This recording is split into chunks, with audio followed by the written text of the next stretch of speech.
So, for today, I wanted to talk about words as spells and how we use the power of language to shape the reality around us.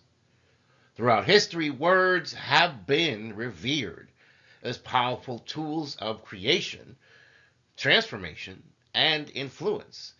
Ancient cultures understood the potency of language, often associating words with magic, incantations, and even divine decrees. Even in modern times, we recognize that words definitely hold this immense weight. They can heal, they can harm, they can inspire revolutions, and they can shape the course of our very lives. The notion that words are spells is not just a poetic metaphor, but a profound truth rooted in linguistics, psychology, and even metaphysics. When we speak, we direct energy and intention into the world, influencing this reality, influencing that of others.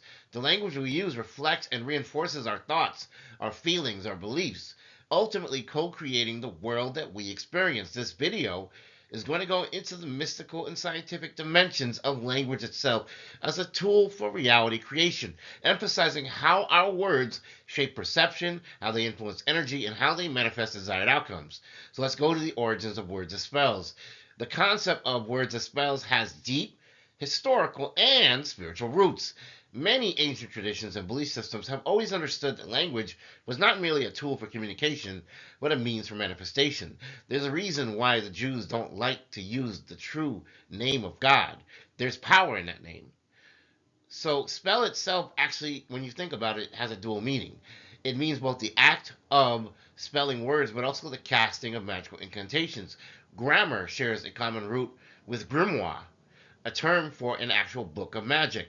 This linguistic connection suggests that the ability to articulate words has long been associated with mystical power as it goes beyond just communication, but it actually influences the fabric of reality around us. Many religious and spiritual traditions emphasize the power of sacred words and mantras. For example, in Christianity, in the beginning was the Word, and the Word was with God, and the Word was God. John chapter 1, verse 1 highlights the creative force of speech within the Bible.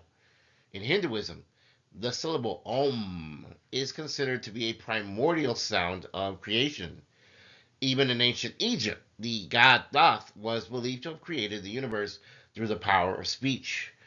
Even if you think about in African cultures, and you think about, say, like the Yorubans and Olodumare, right? A lot of these syllables have a significant, serious meaning. Human civilization has long recognized that words possess an inherent creative and transformative power. Think about how the words shape the perception and reality around you.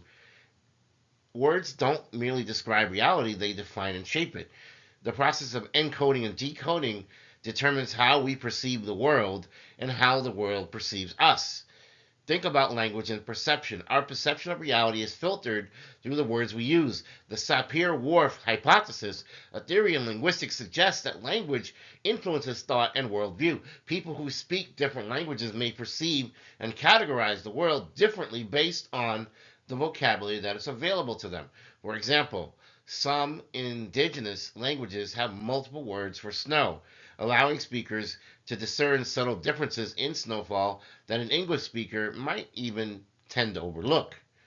Think about the sutras. The sutras are often combinations of words that have various meanings through the syllables. Languages with gendered nouns can also influence how speakers perceive objects and ideas. The words we choose to describe experiences influence how we feel about them.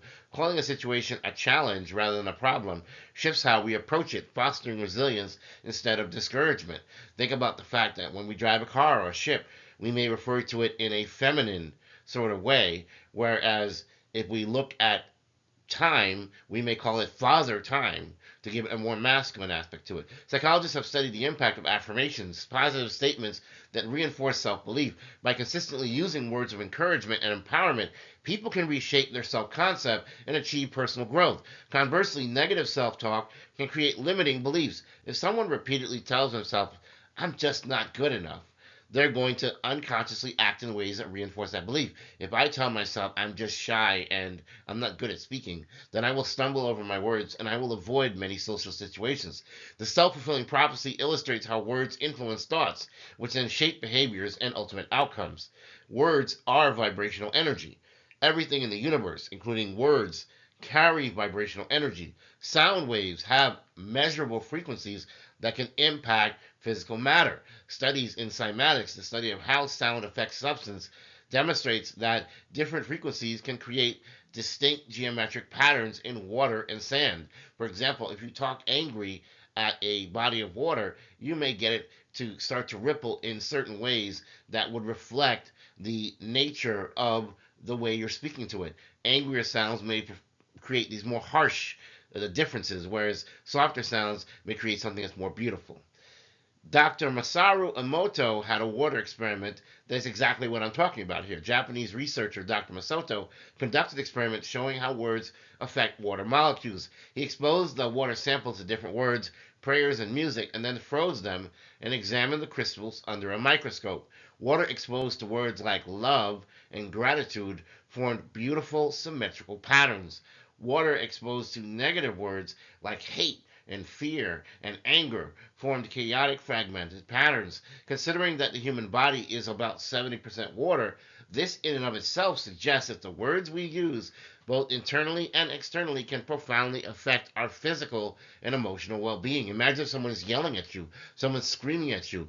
They're using their words as an assault on you. Imagine what that does to the liquid inside you. You're co-creating reality with words. You're creating these thoughts and feelings and beliefs. Our reality is not just shaped by how we speak, but also the words we speak, also the thoughts, also the emotions, also the beliefs that accompany them. This interplay is the foundation of manifestation and personal transformation. And it takes sometimes years to study all the patterns to learn how to use that to our benefit. The words become seeds of reality. Every action begins as something that we're thinking about, as we're strengthening neural pathways in the brain, making those thoughts more dominant. If we consistently think about success, we become more tuned to opportunities that align with that belief. Remember, we are electromagnetic field frequencies that we can emit from our brains like an antenna. So when we reinforce these outcomes in our subconscious mind, we continue to project that into the world around us, and other people are picking those up as well. Emotion is an energy that's behind manifestation. The stronger the emotion attached to a thought, the more powerfully it resonates in our subconscious and in the universe.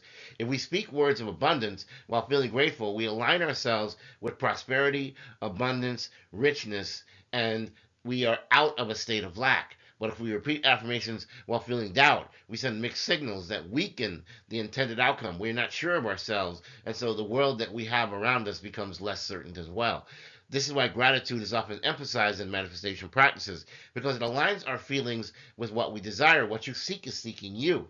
Our beliefs become a foundation for experience, and our beliefs can act as filters through which we interpret reality. Imagine that if we believe that we are capable, we will take actions that support our capability that will lead to our success. If we believe we are unworthy, we may sabotage our own progress. We may make mistakes. We may start to get lost or confused.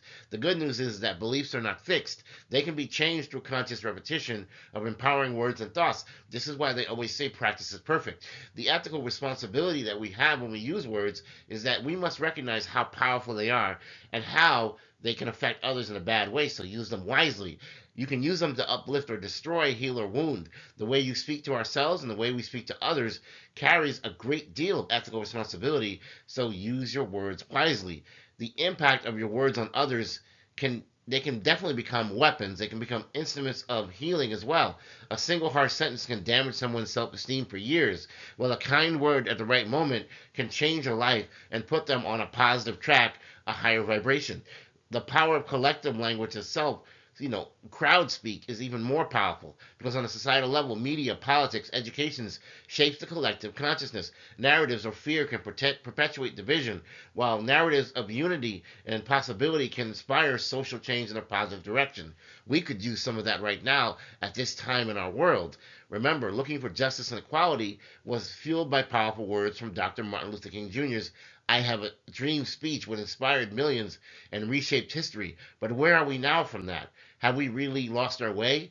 In conclusion, We need to focus on the positive and move away from the negative. Words are far more than just sounds or symbols. They're spells that shape our perception, influence energy, and are the co-creation of reality. This is just the tip of the iceberg. By using our words consciously, we can empower ourselves and others with our highest intentions, and we can manifest a world of our dreams that reflects our greatest visions. When we speak with awareness, combining words with intentional thoughts, feelings, and beliefs, we become the architects of our own destiny. Through language, we cast the spells that shape our reality that we experience. So let us speak wisely. Let us speak with purpose. Let us speak with love. Let us speak ethically.